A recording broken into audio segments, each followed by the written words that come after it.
शरद पवार मला पाडण्यासाठी येत आहेत शेखर निकम. आज उपमुख्यमंत्री अजित पवार चिपळूण दौऱ्यावर येत आहेत. शरद पवार यांच्या बाबतीत प्रचंड आदर आहे. हृदयातील गोष्टींचं जाहीर प्रदर्शन करणाऱ्यांपैकी मी नाही. शरद पवार मला पाडण्यासाठी येत आहेत. या दौऱ्यात त्यांना भेटणं संयुक्तिक नाही. चिपळूणच्या जागेवर महायुतीतील मित्रपक्षाचा दावा केला जातोय. त्याबाबत वरिष्ठ नेते अजित पवार जो निर्णय घेतील तो मान्य. मध्ये राष्ट्रवादी विरुद्ध राष्ट्रवादी असा सामना रंगताना पाहायला मिळतोय. आज उपमुख्यमंत्री अजितदादा पवार आहेत, त्यानंतर शरद पवार साहेब सुद्धा आहेत. काय एकंदरीत सांगाल आजच्या दौऱ्यासंदर्भात? नाही, मला ज्यापुरतं विचाराल तर आज 21 तारखेला आदरणीय अजितदादा ह्या आमच्या दौऱ्यावर येत आहेत. 3 वाजता लँड होतील. 3 नंतर सावर्डा असं करत करत आम्ही पॉवर हाऊसला समाजामार्फत काही तिथं सत्कार होतील. मग बहादूर शेखला गेल्यानंतर तिथून एक मोटरसायकल रॅलीने आपला जिथं आपली सभा आहे इंदिरा गांधी सांस्कृतिक केंद्राच्या इथं पहिल्यांदा ते संबोधित करतील. त्यानंतर काही प्रमुख लोकांकडे भेटीगाठी आणि त्यानंतर संध्याकाळी 7 नंतर चिपळूण शहरातल्या मतदारसंघातील महायुतीचे कार्यकर्ते, त्याचबरोबर इतर संघटना, वेगवेगळ्या क्रीडा क्षेत्रातल्या संघटना, यांना ज्यांना भेटायचं, ज्यांची दादांकडे काम आहेत, त्यांना सगळ्यांना दादा भेट देऊन त्यांच्याशी संवाद साधण्याचा, म्हणजे डॉक्टर असतील, वकील असतील किंवा अन्य कोण जे सगळे आहेत ते सगळ्यांशी संवाद साधणार. त्याचबरोबर पवार साहेबांचा पण दौरा आहे पुढच्या 2 दिवसांमध्ये.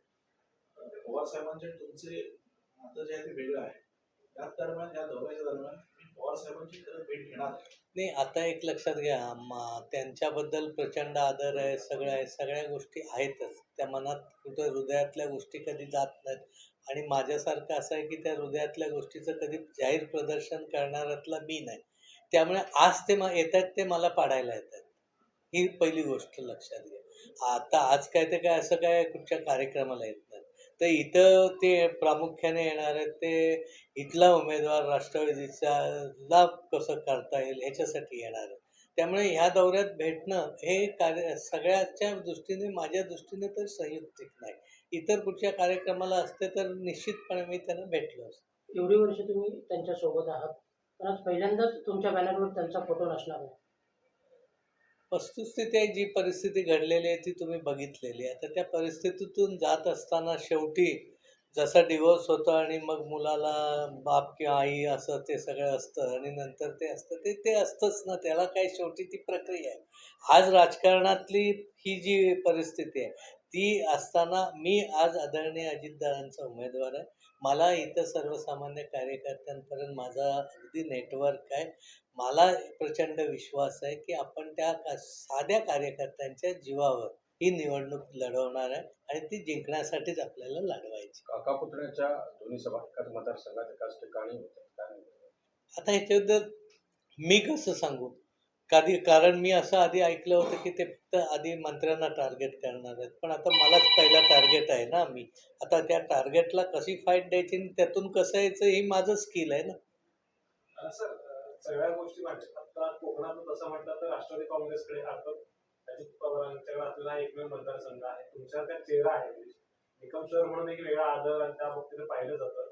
पण असं असताना इथे जे आता हेवे दावे सुरू झाले किंवा दावे प्रत्यावे सुरू झालेले आहेत मित्र पक्षांकडून, त्या गोष्टीला तुम्ही कसं टॅकल करणार आहात? आणि राष्ट्रवादी काँग्रेस अर्थात शरद पवार गट यांचं आव्हान आणि शिवसेना यांचं तुम्ही कसं मानता? पहिली गोष्ट, जेव्हा निवडणूक आपण लढवत असतो तेव्हा कोणी उभा असू दे ते आव्हानच असतं. असं कोणी गृहीत धरून चालायचंच नसतं. कुठची निवडणूक लढवायची तर मग हा लहान हा मोठा, हा बरा तो बरा असं काय नसतं. ते आव्हान असतं आणि ते पेलण्यासाठीच आपण उतरायचं असतं. जो तुम्ही दुसरा मुद्दा उपस्थित केलात की जागा मागणारे महायुतीतल्या आणि बाकीचे सिलेदार आहेत, तर मी आधी तर स्पष्ट मी दादांनाही सांगितलं की तुम्ही तिघं बसून जो निर्णय द्या, तिघं म्हणजे एकनाथ शिंदे साहेब, फडणवीस साहेब आणि आदरणीय अजितदादा, जो निर्णय तो देतील तो मान्य करणारा मी कार्यकर्ता आहे. त्यामुळे कोणी हेवे मागणी करणं किंवा ते करणं हे काय ज्याचं त्याचं काम आहे आणि ते रास्त पण आहे ना. प्रत्येकजण आपापल्या पक्षासाठी मागणी तर करणारच आहे. उद्या त्या वरिष्ठांनी ठरवायचं आहे. वरिष्ठ म्हणण्यापेक्षा जो दादा निर्णय देतील तो शिरसंवाद आपण पाळून ते ज्या महायुतीचा असेल, ज्याचा उमेदवारीच्या त्याच्या मागे ठामपणे राहणं हीच माझी भूमिका आहे.